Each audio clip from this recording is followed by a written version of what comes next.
यत् दानं क्रियते अनुत्कारणे देशे काले च पात्रे च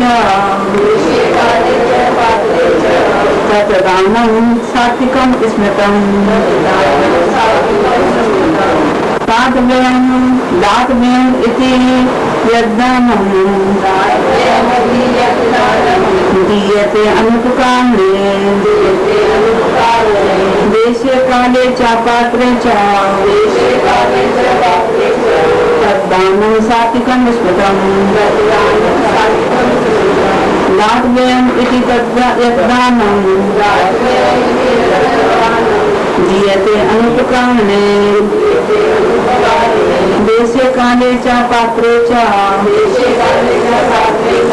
तद्दानं सात्विकं स्मृतम्। जो दान कर्तव्य समझकर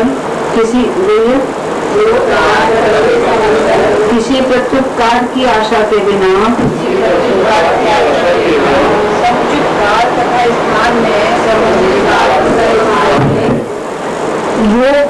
योग व्यक्ति को दिया जाता है वो सात्विक माना जाता है। किंतु जो दान प्रत्युपकार की भावना से या कर्म की इच्छा से या अनिच्छा पूर्वक किया जाता है वो रजोगुणी राजस कहलाता है। तथा जो दान किसी अपवित्र स्थान में अनुचित समय में किसी अयोग्य व्यक्ति को या बिना समुचित ध्यान तथा आदर से दिया जाता है वो तामसी कहलाता है। कौन कौन करके आए लोग का भी करके आए बताइए, सुषमा बताइए।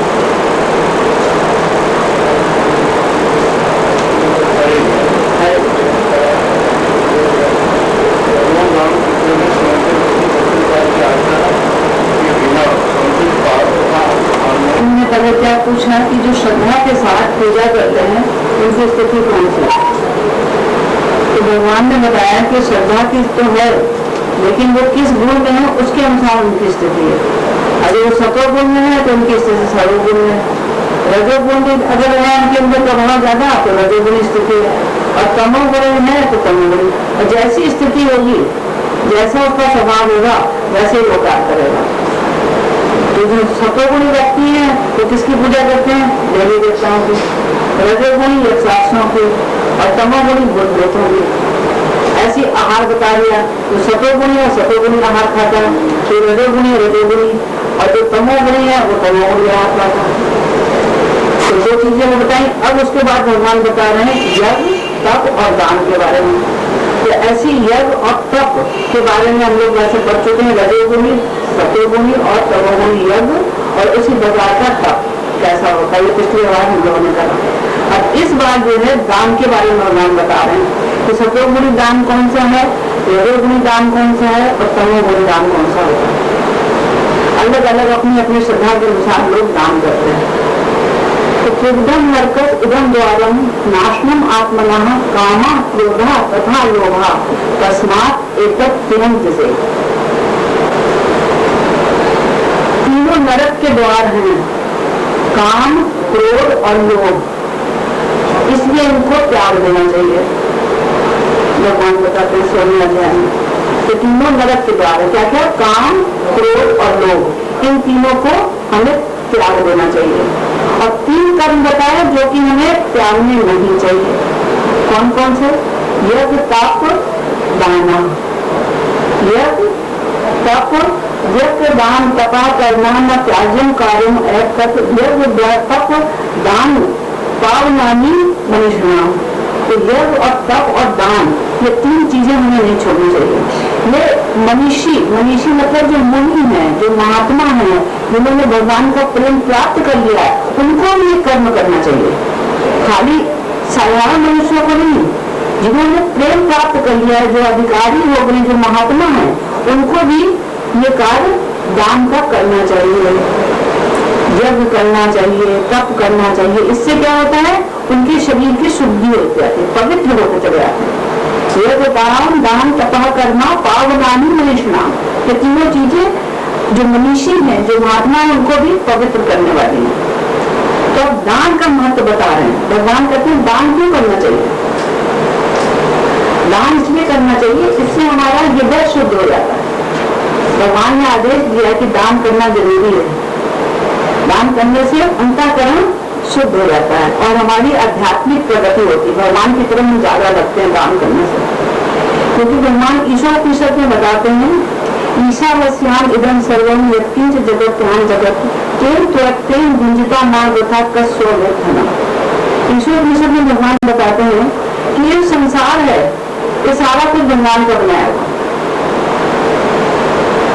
इसकी प्रत्येक वस्तु भगवान की है, हमारा इसमें कुछ भी नहीं है। हम ही भगवान के बनाए हैं और सारी चीजें भगवान की बनाई हुई हैं। इसको भगवान ने हमें इस्तेमाल करने के लिए कुछ कुछ चीजें हमें दे दी हैं और उन चीजों से हमें मोह हो जाता है, ममता हो जाती है, आसक्ति हो जाती है, उनको हम छोड़ना नहीं चाहते। जब तक उसको छोड़ेंगे नहीं तो संसार से बने रहेंगे, और अगर हम उसको छोड़ देते हैं, दान दे देते हैं, तो हम संसार से छूटेंगे। ये आसक्ति, मोह, ममता तीनों चीजें हमें दान से छुड़ा देती है, इसलिए दान करना जरूरी है। इससे हमारा मन जो है, तो मन के अंदर छल, कपट, गैर भाव, दूसरों को देखकर ईर्ष्या, वो खत्म हो जाती है। इसलिए दान करना जरूरी है। दान का ये महत्व है। अच्छा, दान दातव्यम इति, दान देना हमारा कर्तव्य है। दान देना मतलब दान देना हमारा कर्तव्य है। शास्त्रों में लिखा है कि दान जरूर करना चाहिए, जिससे कि संसार से हमारी मोह, आसक्ति, ममता सब छूटे। इसलिए हमें दान करना है। इस बात को ध्यान में रखकर जो दान देता है बिना फल की इच्छा के, फल नहीं चाहिए, क्योंकि संसार को छोड़ना है, आसक्ति है, फल के बिना इच्छा, इस संसार की नहीं, इस संसार में भी नहीं और परलोक में भी नहीं, अगले जन्म में भी नहीं। ये नहीं कि चलो दान दे दिया, चलो स्वर्ग की प्राप्ति हो जाएगी, अगला जन्म अच्छा नहीं, ये दिमाग में नहीं रखना। इस संसार से छूटने के लिए दान करना, क्योंकि जो चीज है भगवान की, हमारी तो कुछ है ही नहीं, हम दान क्या करते हैं? हमने तो पकड़ रखा जबरदस्ती, उसको छुटाने के लिए दान करना। इसलिए इस संसार में हमें किसी चीज की इच्छा नहीं करनी, ना किसी भौतिक लाभ की, ना अगले जन्म में कि हमारा अच्छा जन्म हो जाएगा, जो चीजें दान कर रहे हैं हमें अच्छा सा मिलेगा, ये वापस मिलेगा, कई गुना होकर मिलेगा, ये दिमाग में रखकर दान नहीं करना। स्वर्ग मिल जाएगा, ये दिमाग में नहीं आना चाहिए। बिना फल की इच्छा के दान करना है। दान करना कर्तव्य है और बिना फल की इच्छा के। देशे कांडे चा पात्रे चा, तो देश मतलब स्थान, पवित्र स्थान हो, कोई भी तीर्थ स्थान हो, जैसे मथुरा हो, वृंदावन हो, कोई गंगा के किनारे हो, कोई और पवित्र नदी के किनारे हो जाए, तो देश भी बड़ा, मतलब जो स्थान है, पवित्र स्थान में दान का बहुत महत्व है। जैसे मंदिर में दान दे दो, वो भी पवित्र स्थान है जहाँ भगवान रहते हैं।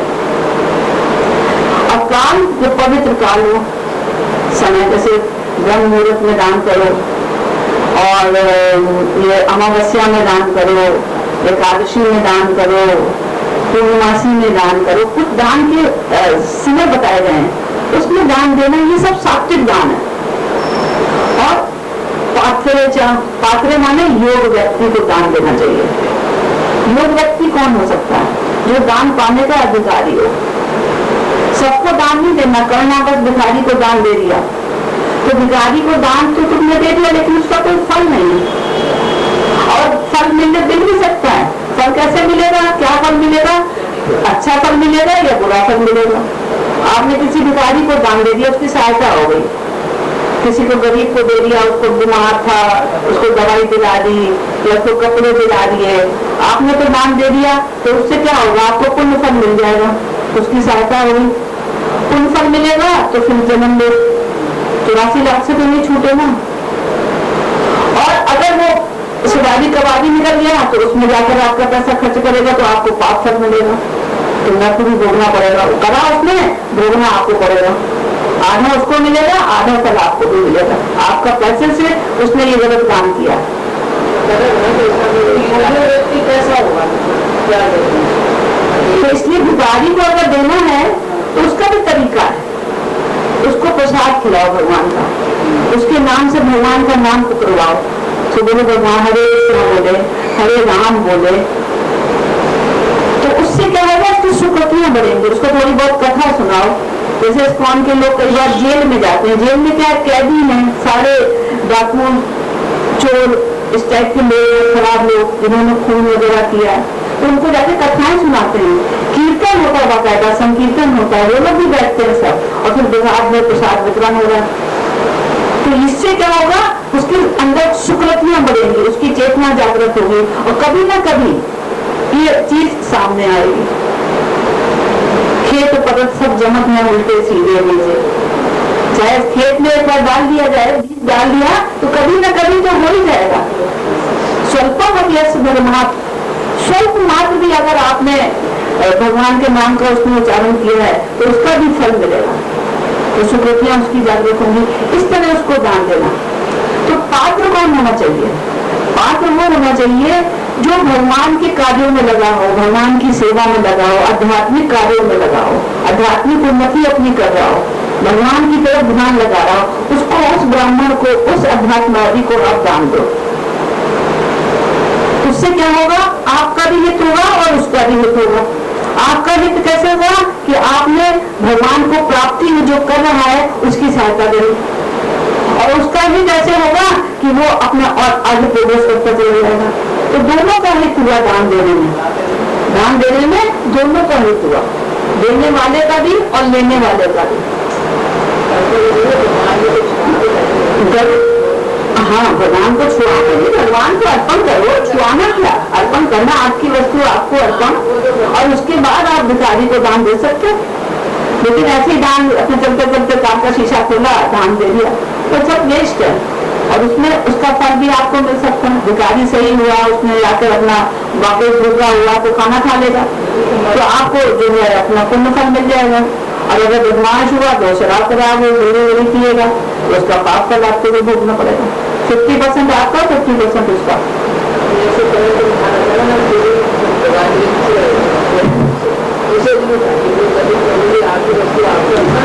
ये सब बातें बाद में करना, नहीं बाद में इसको नहीं बाद में पूछो, बीच में इस टाइप की चीज नहीं, तभी हेतु, दोनों का हेतु।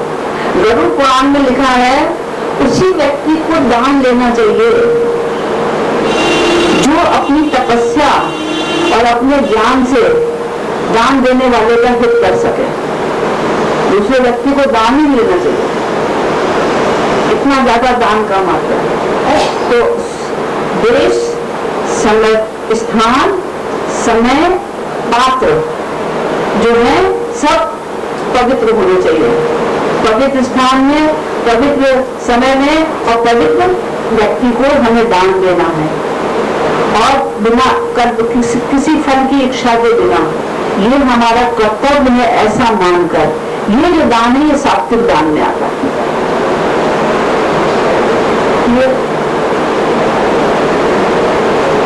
किंतु जो दान तत्वकाल की भावना से या कर्म फल की इच्छा से या अनिच्छा पूर्वक दिया जाता है, वो राजसी दान कहलाता है।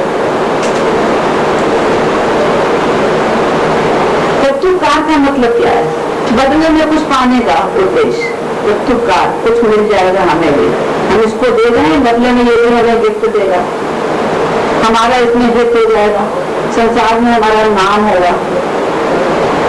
इस भावना से जो दान देगा, या आज नहीं तो हम बाद में इससे कभी ले लेंगे, चलो इस संस्था को हमने दान दिया, इसका वहाँ पर वृंदावन में, उसका हरिद्वार में, वहाँ पर इसकी वो है आश्रम, वहाँ हमें ठहरने का स्थान मिल जाएगा। तत्वकाल मतलब बहुत बदले की भावना हो सकती है, कुछ भी भावना करके कि कुछ हमें इसके बदले में मिल जाएगा, नाम बढ़ाई हो जाएगी, या कुछ अलग गिफ्ट मिल जाएगा, या भविष्य में कुछ ऐसा मेरा अच्छा हो जाएगा। ये सारी जो भावना से जो दान दिया जाता है, ये राजस दान है।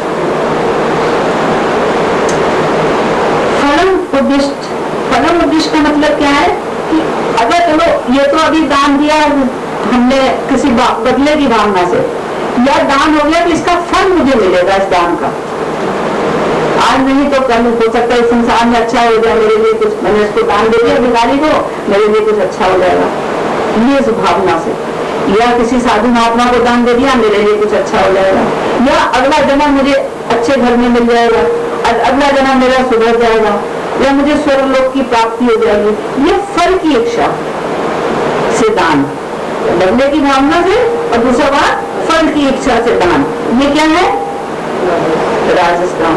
और परिकृष्टम, परिकृष्टम मतलब क्लेश पूर्वक, बड़ा पश्चाताप के साथ, बड़ा मन में विषाद दुख अनुभव करते हुए, अरे मैंने इतना दान क्यों दे दिया, तो मेरे काम आता है, तो मैंने ज्यादा ही दे दिया, मुझे तो कम देना चाहिए था, अरे मेरे गुरु महाराज ने या मेरे पिता ने कहा दे दो इसको दे दो, और मुझे मजबूरी में लेना पड़ गया, ओहो ऐसा नहीं, बड़े क्लेश हो रहा है, बड़ा तकलीफ हो रही, दुख हो रहा है, वो करते हुए दान जो है ये राजस्थान राजस, नाम तो दिया उसने, तामसिक नाम तो दिया, लेकिन बड़ा कष्ट हो रहा है उसको, लेकिन दिया उसने, ये राजस्थान है, ये राजस्थान है। लेकिन मन में दुख हो गया दान देने के बाद, या बदले की भावना या फल की इच्छा, ये तीनों राजस्थान में आते हैं। फिर अगले श्लोक में भगवान बताते हैं आदेश काले कि अशुद्ध स्थान और अशुद्ध समय, उसमें शुद्ध समय और शुद्ध स्थान था, यहाँ पर अशुद्ध स्थान, अशुद्ध स्थान मतलब जैसे जुआ घर है, वहां पे जाके दान दे रहे हो, शराबियों को वहां शराब खाने में जाके आप दान ले रहे हो, क्या करेंगे, पी जाएंगे सब, खेल जाएंगे। और ऐसे अशुद्ध समय, ऐसा समय जिसमें लोग दान नहीं देना चाहिए, लोग शराब पी रहे हैं, वहां आप दान बांट रहे हो, या घर में कोई मिसहैपनिंग हो रही है आप दान बांट रहे हो, ये अशुद्ध समय हो गया, सब अशुद्ध समय, उसमें दान नहीं देना, इनऑस्पिशियस टाइम है। और अयोग्य व्यक्ति को भी दान नहीं देना, अयोग्य व्यक्ति को कौन है, पखंडी, चोर, डाकू, हिंसा करने वाले, मांसाहारी, नास्तिक, ये सारे पखंडी, इनको भी ये दान के पात्र नहीं है, ये क्या करेंगे आपका दान का, सब इस्तेमाल करने में जो भी आपने पैसा दिया, और जो वो कार्य करेंगे उसका फल आप भी दोगे। और तीसरा इन्होंने आदेश मतलब आकार, सही स्थान नहीं, सही समय नहीं, सही पात्र नहीं। और तीसरा भगवान ने एक चीज और बता दी, चौथी चीज, कि अगर वो सही पात्र है, सही स्थान है, सही समय है, लेकिन बिना सत्कार के दे रहे हो, दुत्कार के दे रहे हैं, महात्मा ले जा बाबा, ले जा, जा जा, तो यहाँ क्यों बैठ गया, चल जा उधर बैठ, ऐसे तिरस्कार के साथ दान देना, सम्मान नहीं, और बिना ध्यान पूर्वक जो आया दे दिया, चलो जी मेरा काम हो गया कि नहीं, ध्यान ही नहीं लगा रहे उसको, तो बिना ध्यान के और बिना सत्कार के योग व्यक्ति को योग समय में योग स्थान पे दान देना भी तामसी दान है। तो सत्कार, जिसको भी दान दो उसको सत्कार और आदर के साथ दान दो, पूरा ध्यान रखते हो, तब वो सात्विक की कैटेगरी में आएगा, नहीं तो तामसी की कैटेगरी में चला जाएगा।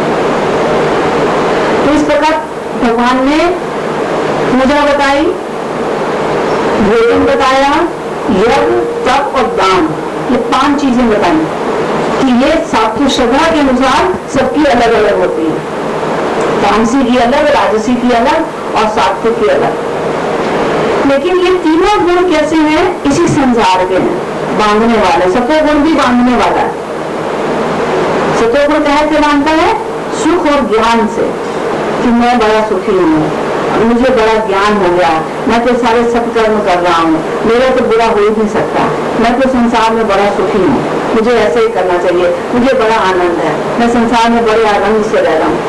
संसार दुखों का घर है, यहाँ कहाँ आनंद, इससे छूटना है, तो इस भावना से भी निकलना है।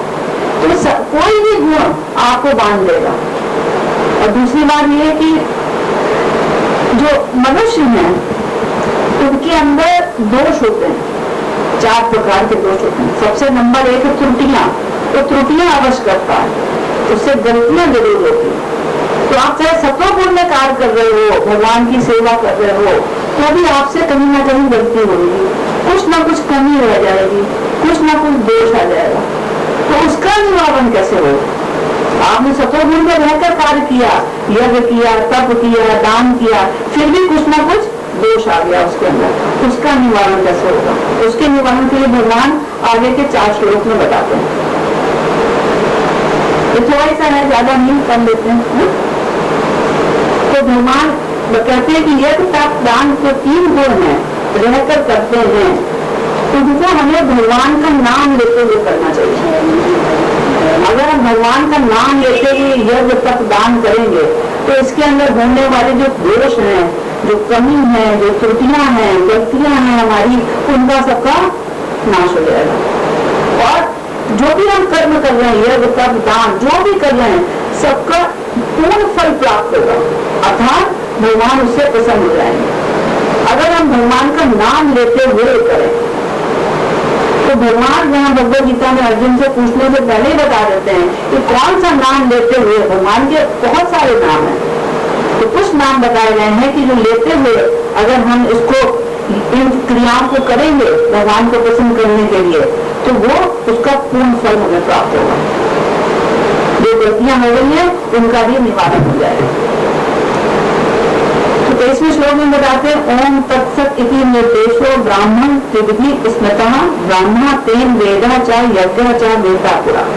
कहते षष्ठी काल के आदि में, षष्ठी के आदि काल में ओम तत्सत ये 3 शब्द पर ब्रह्म को सूचित करने के लिए प्रयुक्त किए जाते थे। षष्ठी के आदि काल मतलब जब से षष्ठी बनी है तब से, जब से संसार बना तब से ये 3 शब्द ओम तत् सत भगवान को पुकारने के लिए प्रयोग किए जाते थे। ये तीनों सांकेतिक अभिव्यक्तियां ब्राह्मणों द्वारा वैदिक मंत्रों का उच्चारण करते समय, कोई भी वैदिक मंत्र बोल रहा है तो उससे हमें पहले, सबसे पहले ये वर्ड बोलने पड़ते थे। ओम नमो विष्णुपादाय, ओम नमो विष्णु, ओम नमो भगवते वासुदेवाय, ओम जरूर लगाना, हर मंत्र के आगे ओम लगना है। और ब्रह्म को संतुष्ट करने के लिए यज्ञों के समय जो हम यज्ञ करते हैं या तपस्या करते हैं, उस समय भी भगवान को संतुष्ट करने के लिए इन 3 नामों का उच्चारण होता था, ओम तत् सत। अब ओम का मतलब क्या है?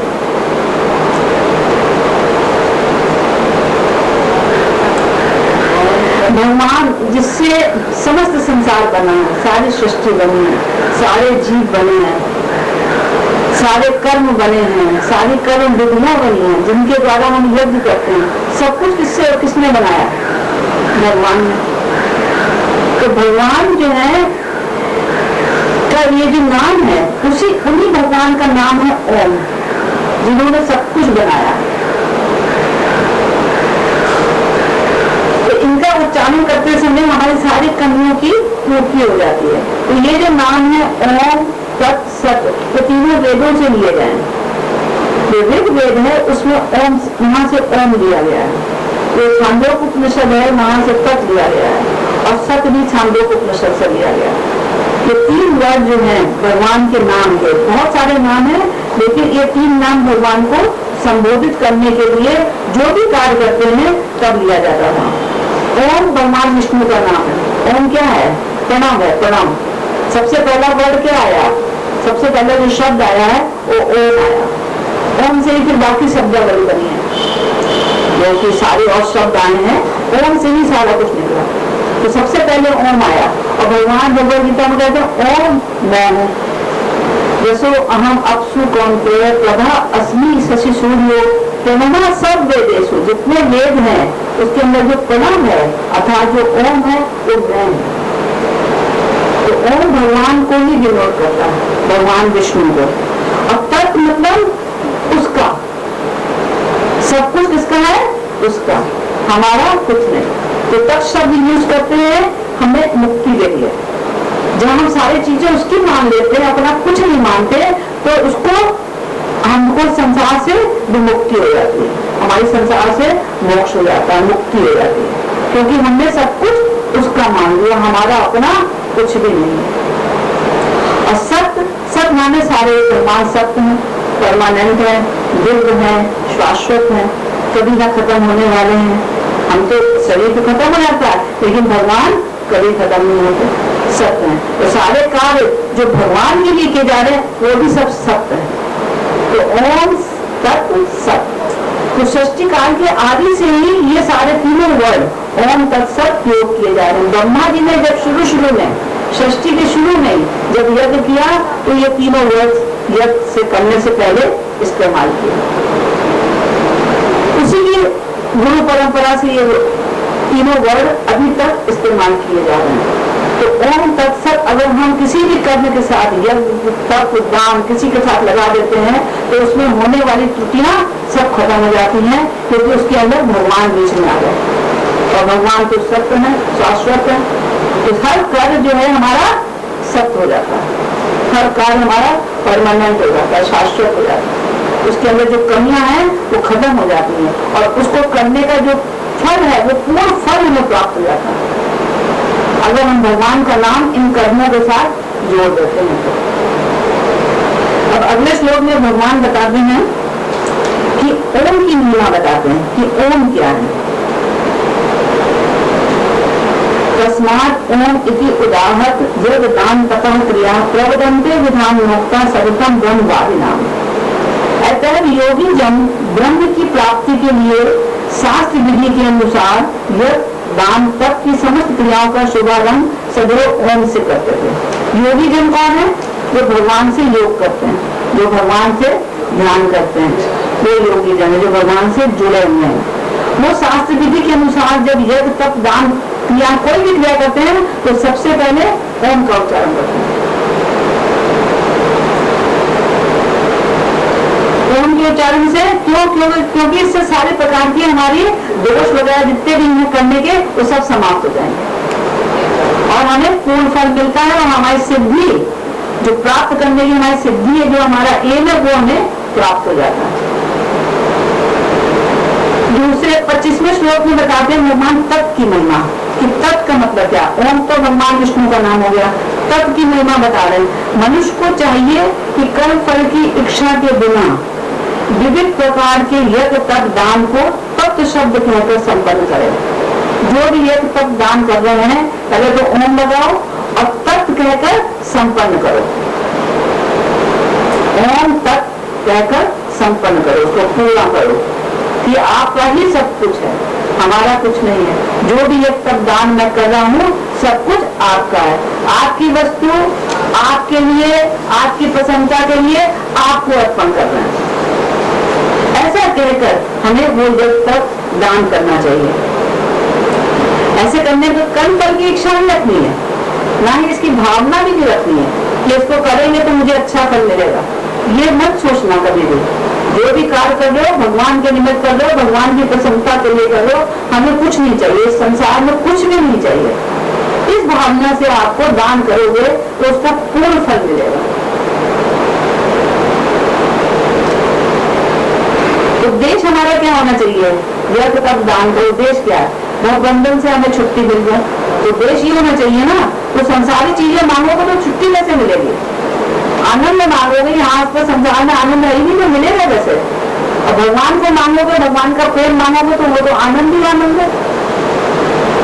भगवान स्वयं आनंद है, आनंद उनके अंदर नहीं है, वो स्वयं आनंद है, आनंद के समुद्र है। तो उनको क्या, हम भगवान से मिल गए, भगवान के प्रेम प्राप्त कर लिया तो आनंद से भर ही जाएंगे, मांगने की जरूरत नहीं है इसमें। तो अगले श्लोक में 26वें श्लोक में भगवान जो है बताते हैं सत्य के बारे में। सत्य की महिमा क्या है? ओम की महिमा हो गई, सत्य की हो गई, अब सत्य की महिमा बता रहे कि सत्य की महिमा क्या है। सद्भावे साधुभावे च सत् इति एतत् पूज्यते प्रशस्ते कर्मणि तथा सत्य शब्द पाठ पूज्यते। सद्भावे, सद्भावे का मतलब क्या है? ब्रह्म के स्वभाव के रखने। सद्भाव, जिसका भाव सत्य हो, इसके अंदर सब कुछ सत्य हो। तो किसके अंदर? परम सत्य तो भगवान ही है। तो यहाँ भगवान के लिए आया सद्भाव, जिसका अस्तित्व सदा रहता है, जो अविनाशी है, वो कभी खराब नहीं होता, कभी खत्म नहीं होता। तो भगवान है, उसे सत्य नाम से पुकारा जाता है। तो भगवान को हम लोग सत नाम से भी पुकारते हैं। और साधु भाव क्या है? साधु भाव है भक्त के बारे में। साधु जिसका भाव, जिसका स्वभाव साधु हो, बड़ा सरल हो, जिसका अंतःकरण पूरा शुद्ध हो, जो भगवान की सेवा में लगा रहता हो, जिसके अंदर इच्छा, द्वेष, लोभ, दूसरों के लिए करवाहट ना हो, अंतःकरण पूरा शुद्ध हो, उसके लिए यहाँ पे साधु भाव आया। ये दोनों भी सत्य है। सद्भाव मतलब भगवान भी सत्य है, और साधु भाव मतलब जो भगवान को पसंद करने का प्रयत्न करता है वो भी सत्य है। इसके अनुवाद में 2 बार लिखते हैं, परम सत्य भक्ति में यज्ञ का लक्ष्य है। परम सत्य कौन? भगवान। जो भक्ति में यज्ञ जो हम लोग करते हैं उसका लक्ष्य है, उसे सबसे अभिहित किया जाता है। हे प्रथापुत्र, ऐसे यज्ञ का संपन्न करता भी सत्य कहलाता है। मतलब भगवान भी सत्य है, और भगवान को पसंद करने के लिए जो यज्ञ वगैरह करते हैं वो भी सत्य है। वो भी जो भक्त है भगवान के, वो भी सत्य है। अगले श्लोक में भगवान बताते हैं कि इसीलिए दूसरी लाइन में प्रशस्ते कर्मणि तथा शब्द पाठ युज्यते। और जो भगवान को पसंद करने के लिए कर्म किए जा रहे हैं, वैदिक मंत्रों के अनुसार, वैदिक शास्त्र के अनुसार जो हम लोग कर्म करते हैं, वो कर्म भी सत्य है, क्योंकि उसके अंदर भगवान निहित है, भगवान उसके अंदर प्रेजेंट है। इसलिए भगवान भी सत्य है, भगवान को पसंद करने वाले भक्त भी सत्य हैं, और भगवान के लिए किए जाने वाले कर्म भी सत्य हैं। वो सत्य मतलब परमानेंट, वो कभी विनिष्ट नहीं होते, कभी खत्म नहीं होते, वो आगे ही आगे आपको फल देते चले जाएंगे। फल क्या मिलेगा? भगवान का प्रेम, भौतिक संसार नहीं, भगवान का प्रेम। संसार में बहुत बंधन से मुक्ति मिलेगी, इस संसार से मुक्ति मिलेगी, 84 लाख से हमें मुक्ति मिलेगी।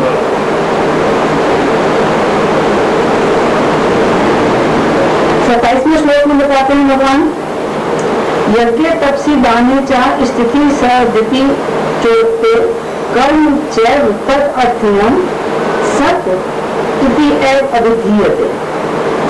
कि जिस प्रकार यज्ञ तप दान के सारे कर्म भी जो परम पुरुष को पसंद करने के लिए किए जाते हैं वो भी सत्य है। सत भगवान स्थिति, इसलिए स्थिति वर्ड आया है। यज्ञ तप से दाने चाहे स्थिति मतलब यज्ञ तप दान तीनों में भगवान स्थित है, क्योंकि हम भगवान को लक्ष्य करके कर रहे हैं। यज्ञ में, तप में, दान में, तीनों में भगवान स्थित है। यज्ञ तप दान जो है भगवान के निमित्त किए जाते हैं, इन तीनों में भगवान स्थित है। इसलिए ये तीनों जो कार्य है ये तीनों सत्य है। और तद अर्थयम मतलब भगवान के लिए जो भी कार्य किए जाते हैं, भगवान की सेवा करना, भगवान का भोग बनाना, मंदिर जाना, प्रचार करना, मंदिर बनवाना, ये सारे सत्य कर्म है। तो सारे कर्म परमानेंट है, इनका विनाश नहीं होता। कि आप फिर आगे आगे बढ़ोगे, ये नहीं कि इस जन्म में आपने घर बनवा लिया, उसके बाद मर गए तो फिर अगले जन्म में आपको वही घर मिलेगा, नहीं मिलेगा, वो खत्म इसी संसार के साथ। लेकिन भगवान के लिए आपने कोई कार्य किया तो आगे चलेगा, और एक दिन आपको भगवत प्रेम की प्राप्ति हो जाएगी। इसलिए ओम तत्सत शब्द समस्त कार्यों को पूरा करने में कई प्रकार से प्रयुक्त किए जाते हैं। तो ओम तत्सत शब्द हमें कोई भी कार्य करें, यज्ञ तप दान, उसके पहले ओम तत्सत लगाने देने से सारे कार्य पूर्ण हो जाएंगे, किसी प्रकार की कमी दोष त्रुटि नहीं रहती। इसलिए ये इन शब्दों का जो है वैदिक शास्त्रों में जो भी ब्रह्मा जी तक ने करा उसी के अनुसार अब तक ये किए जा रहे हैं। तो खाली दान दे रहे हैं, खाली वो कर रहे हैं, तो सात्विक होते हुए भी आपको पूर्ण फल नहीं देंगे। सात्विक है लेकिन पूर्ण फल नहीं देंगे जब तक आप उसमें भगवान का नाम नहीं जोड़ो। भगवान का नाम इतना पावरफुल है कि कमी होते हुए भी वो पूर्ण फल दे रहा। फिर 28वें श्लोक में भगवान क्या बताते हैं, अश्रद्धाकृतं दत्तं तथा तत्तं कथं च यत् असत इति उच्यते पार्थ न च तत्तोऽप्नोहि। अब यहाँ पर तो आया श्रद्धा के साथ जो कुछ किया जा रहा। अब क्वेश्चन भगवान ने यहाँ पर एक और बता दिया अर्जुन को बिना क्वेश्चन करे कि श्रद्धा के साथ तो ये किया, चाहे श्रद्धा तुम्हारी तामसी है या रजोगुणी है, तमोगुणी है या सत्य सात्विक है, कैसी भी श्रद्धा है उसके अनुसार तुमने कार्य किया। लेकिन बिना श्रद्धा के कार्य करोगे तो क्या होगा? ये तो श्रद्धा के सारे कार्य आए थे। अब आखिरी श्लोक में भगवान बिना श्रद्धा वालों के जो कार्य करते हैं उनके बारे में बता रहे हैं। उनके बारे में क्या बताते हैं? ये पाठ श्रद्धा के बिना यज्ञ दान तप के रूप में जो कुछ भी किया जाता है सब नश्वर है। श्रद्धा के बिना यज्ञ तप दान जो कुछ भी, श्रद्धा मतलब श्रद्धा नहीं है दिखाने के लिए कर रहे हैं खाली पाखंड। सब लोग मुझे बड़ा कहेंगे, मेरा नाम होगा, बड़े बड़े ऋषि मुनि करते हैं, मैं भी करूंगा, मुझे भी सब ऋषि मुनि समझेंगे। श्रद्धा नहीं है लेकिन कर रहे हैं। और इनका फल कैसा है? नश्वर। नश्वर का मतलब क्या है? व्यर्थ हो जाता, कोई फल नहीं। लेकिन हर कार्य का एक फल होता है, इसका कोई फल नहीं। ऐसा क्यों? हर कार्य का जो भी कार्य करेंगे अच्छा बुरा उसका तो फल होगा ना, अच्छे का अच्छा फल होगा, बुरे का बुरा होगा, लेकिन इसका कोई फल नहीं। ऐसा क्यों? क्योंकि वो कार्य कर रहा है, बुरा कार्य नहीं कर रहा है। जो कार्य शास्त्रों में है उसके अनुसार से दान दे रहा है, उसके अनुसार से तप कर रहा है, उसके अनुसार से यज्ञ कर रहा है। लेकिन श्रद्धा नहीं है, श्रद्धा नहीं, दिखावे के लिए कर रहा है, इसलिए उसका कोई फल नहीं है। अच्छा फल भी नहीं मिला और बुरा भी नहीं मिला, क्योंकि बुराई थोड़ी कर रहा है, उसका कोई फल ही नहीं, नश्वर, खत्म हो जाता है। Time, wastage of time and money, उसका यही फल है कि उसको कोई फल ही नहीं मिला। यही मान के चलो।